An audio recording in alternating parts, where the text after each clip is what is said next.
Chapter 27.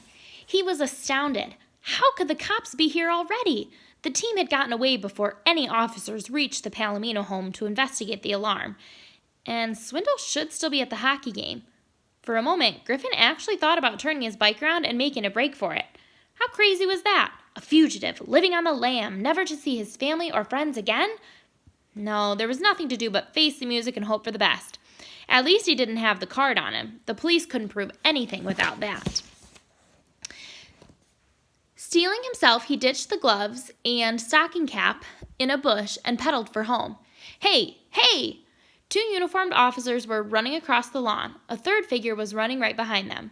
Dad. Before Griffin could dismount, the larger of the cops grabbed him under the arms and hauled him off the bike. The man's partner snatched the smart pick and held it up to Mr. Bing. Sir, is this a prototype that was stolen from your garage? Stolen? The truth came crashing down on Griffin. This had nothing to do with the robbery. Dad must have gone to investigate the noises coming from the garage. When he found his invention missing, he called the cops. Mr. Bing looked shocked and embarrassed. I'm sorry, officers. It seems I've been wasting your time. This is my son. To Griffin, he said, What were you doing with my prototype? Griffin was so relieved to be off the hook for the baseball card, he had a hard time working up a shame-faced expression. Then wanted to see how it worked. We were just picking pine cones out of trees. The senior officer spoke up. You weren't anywhere near Park Extension, were you? We've had some reports of some vandalism over there. Broken window, alarm signal. Mr. Bing stepped in. No, his friend's house is nowhere near there. I'm afraid this is all my mistake. I apologize for dragging you over here. Griffin withered under his father's disapproving gaze as the officers got back in their car and drove away. Mr. Bing returned the invention to its place in his workshop.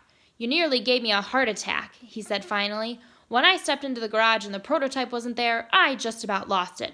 I poured my blood and sweat into that baby, not to mention most of our savings. Griffin studied his sneakers. Sorry, Dad. But what he wanted to say was, we're going to have more than enough money to develop your invention, and we won't have to sell the house to do it. What were you thinking? If you and Ben wanted a demonstration, all you had to do was ask. A ghost of a smile tugged at his lip. So, how'd it go? Did the prototype perform up to expectations? It was like a sequence from a movie. The telescoping pole defying gravity to snatch the card away from Darren in the nick of time. Oh, Dad, he said earnestly, in a million years, I never would have believed what a smart pick can do. The text message came halfway through the second period of the Rangers Maple Leaf game. Ultra Tech Security E-Alert System. Time of alert, 8:47 p.m. Attention, Palomino S. Swindle. An alarm signal has been received from the following address. 531 Park Avenue Extension, Cedarville, NY. Ultratech Central Station monitoring has reported the incident to police. Never before had the highways of New York City seen a Honda Element driving at such reckless speeds. Weaving in and out of traffic, S. Wendell Palomino streaked eastward toward the Cedarville exit. He was still doing at least 60 as he screeched to a halt inches from the police cruiser in his driveway. The dealer was already breathing hard as he rushed up the front steps and fixed his sunny-side-up eyes on an officer positioned at the door. You're the homeowner? She inquired. Palomino nodded, but stood there, wheezing, incapable of speech. There's been a break-in, the officer informed him. The entry point was from the roof through the bathroom skylight. It looks like the thieves got what they were after. Your safe has been burned open, probably by a blowtorch.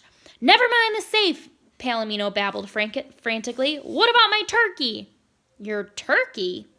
The agitated dealer blew by her and ran into the kitchen, where a horrifying sight greeted him. What had once been a 20-pound turkey was now perhaps a 3-pound skeleton. Luther and the hired German shepherd lay side by side on the tile floor, too stuffed with ice-cold meat to do anything more than raise their heads and growl. We found one suspect hiding in the basement, a Mr. Lamar Fontaine, but he seems to be unconnected to the crime. His ID says he works for an auction company. We think he walked in on the robbery and the dogs chased him down. He's pretty shaken up. But what about the real thieves? Palomino wailed. Why didn't the dogs go after them? Impossible to tell, the officer replied. The turkey was probably used as a distraction.